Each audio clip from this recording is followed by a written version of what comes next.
It's Joshua, and I'm in Gainesville. And I'm just going to go through this. And I'm not 100% about all of it, but I'm pretty close. Right? So, God comes down in the tablets in 3 and 7. Moses breaks one of them. They put them in the ark. After that, the ark has powers or whatever, because when somebody touches it, they die. And whenever the Hebrews go into battle, the ark goes before them and destroys other enemies because they don't have a king. And God, the whole time, God goes before them. God walks in front of them. No, he walks in front of Joshua. Joshua essentially is the first high priest. Moses was, but Joshua's anyway. As far as the ark's concerned, because Moses doesn't fight anybody. So the ark goes before them, before everything that they do, right? And they're stoned in the ark. Then the Israelites decide they want a king, right? But before that, they were killing everybody because God was fighting all their battles. They decide they want a king instead of God being their king, essentially. I'm paraphrasing. So they choose Saul. God chooses David, right? Well, when the Israelites choose Saul, apparently the ark doesn't work anymore because they start having to fight their own battles. Because David has to go and kill the Philistine with what? A piece of stone. Symbolizing that the Spirit of God no longer rests in the ark, it rests in David. It rests on David. The Spirit of God is upon David. That's why he kills the Philistine with the stone, because he's the architect. Right? Kind of the first will be the last Josh is the first. The ark goes before Joshua. And David's the last. He has the stone. But then it'll be Joshua again. But I'm not for sure about that one. Let's just not get confused with that. Right? That's why when David goes to die, when David's about to die, God says, you won't build a resting place for me. Because David was God's resting place. And the proof of that is David puts on a loincloth and dances before the ark. Before the ark went before the Israelites, David goes before the ark because David's the covenant. God rests on David. That's why David dances in front of the ark. Before, the ark went in front of the Israelites. Now, God is with David. That's why when David dies, Solomon builds the temple. Because he's kind of with him, but he's leaving. And he goes into the temple. And that's where he is until he gets sick of all the kings. Because they don't have God anymore. They have to go to the temple, right? The high priest. And God gets mad, and Nebuchadnezzar comes and he destroys the temple. God hides his face, right? Then Cyrus the Great comes along, and they say that he frees them, and God told him to build the temple. But that's not completely true. How do I know?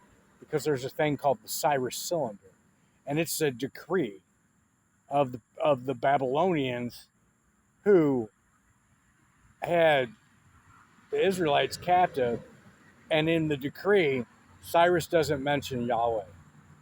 He mentions the Babylonian God. There's not a separate decree for the Israelites.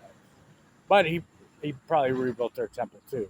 But he rebuilt everybody's temple. He didn't just specifically rebuild the temple of the Israelites. So it's really not a valid covenant. That's why in Zechariah it says these things are symbolic. And I thought they were symbolic. If I was going to do what I'm doing is symbolic. No, they're symbolic of me. Because and I'm not really 100% for sure about this, but the second temple isn't valid. The temple of Ezra isn't valid. The thing that you guys go up to and go, oh, no, the Wailing Wall, the temple of Herod isn't valid. God never rested there, or the Romans wouldn't have been able to destroy it, which makes the whole story of Jesus Christ and all of it even more invalid. The reason that Jesus Christ puts the loincloth around him and gets down and he washes the feet, and you go, oh, it's about humility. That's not why the Romans put that in there. It's not about humility. He's imitating David. And when he washes the feet, what he's presenting to you guys is that the Spirit of God will walk with the 12 disciples because he's washing the feet because David danced because the Spirit of God was upon David, and now the covenant becomes the 12 disciples, but they didn't know what they were doing, and you guys didn't know what you were doing when you were making it up. But that's what it's symbolizing, and then you guys are like, no, it's about Jesus' humility. That's not what it is. It's about the Spirit of God resting upon, and they were stealing it. And apparently the Spirit of God was on the 12 disciples, but you killed them all and martyred them all, and then they didn't even write anything. So essentially the Spirit of God doesn't exist because you killed all the disciples. I don't think they can pass. But anyway, Jesus isn't real anyway. But that's what it symbolizes. It's supposed to imitate David and the covenant, or the covenant, but for the ark. And now, I guess the 12 disciples are the ark of the covenant, but nobody was explained that. And nobody even knows it. So you're bad. You put it in there, you don't even know what you're writing. But anyway, let's get past that. So there's a god, or whatever it's called, Kuhn or Kuhn, right? It might be Mullet, but it's fucking whatever. It's all the same. Kuhn or Kuhn, and it means upright one. It's a stone god. Kuhn is the god's name. Upright one. It's in the Old Testament. It's called upright one, and he's stone, and they call him the upright one because he stands upright and he's a piece of stone. I'm Jeshurun, God's upright one. Kuhn's upright stone. I'm Jeshurun, God's upright one, God's piece of stone. 11, 26, 37. I'm the covenant. God who chooses Jerusalem, who chooses Joshua, who chooses Jerusalem, who chooses where the Spirit of God rests. You don't choose where the Spirit of God rests. He chooses.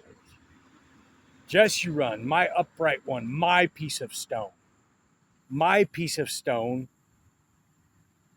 like the ark had the tablets in it, piece of stone.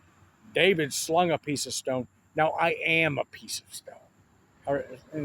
I'm an arrow, but I'm a bunch of different. I have a bunch of different titles. But that's where it comes from. Jeshurun, my upright one, because there's a God, Kuhn, upright.